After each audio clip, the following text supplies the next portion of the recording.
మార్గం చూపిస్తేనే మీకు భవిష్యత్తు ఉంటుంది.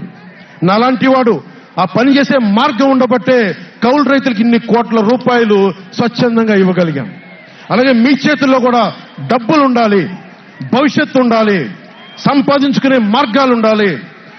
నేను ఎందుకు చంద్రబాబు నాయుడు గారితో పొత్తు పెట్టుకున్నా తెలుగుదేశంతో అంటే, ఆయన ఒక నవ నగరాన్ని నిర్మించిన వ్యక్తి, ఉపాధి కల్పించిన వ్యక్తి, పారిశ్రామికవేత్తల్ని తరలించిన వ్యక్ి, స్వచ్ఛందంగా వచ్చిన వ్యక్తి. ఆయన అనుభవం చాలా కావాలి రాష్ట్రానికి. అందుకని పొత్తు పెట్టుకున్నాం. ఇంతమంది యువతున్నారు, కులాల గణాంకాలు తీస్తారు.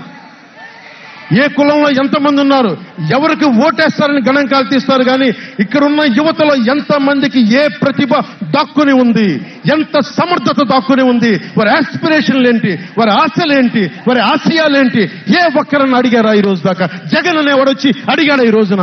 మీరు ఓట్లు వేయండి, 5,000 పడేస్తాం, మీరు ఓట్లు వేయండి, మీకు 500 రూపాయలు రోజు పెన్షన్, మీకు డబ్బులు పడేస్తాం అనేవాడే తప్ప మీకు ఏం కోరికలు?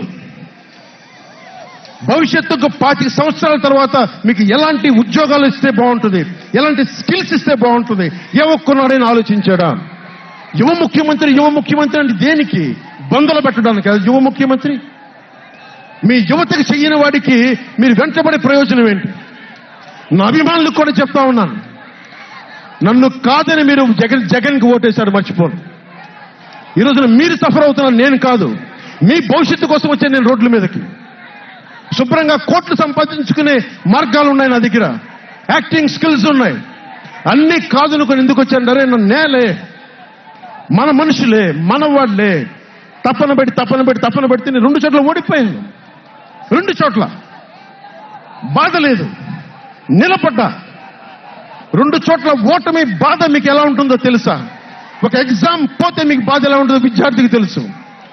అలాంటిది నేను 2 చోట్ల ఓడిపోతే నేను నిరాశ, నైరాశ్యం, బాధ ఉండింది.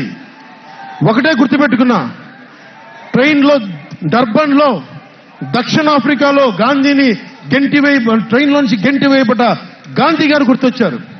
ఏ ఆటుపోట్లు తీసుకోకుండా మనం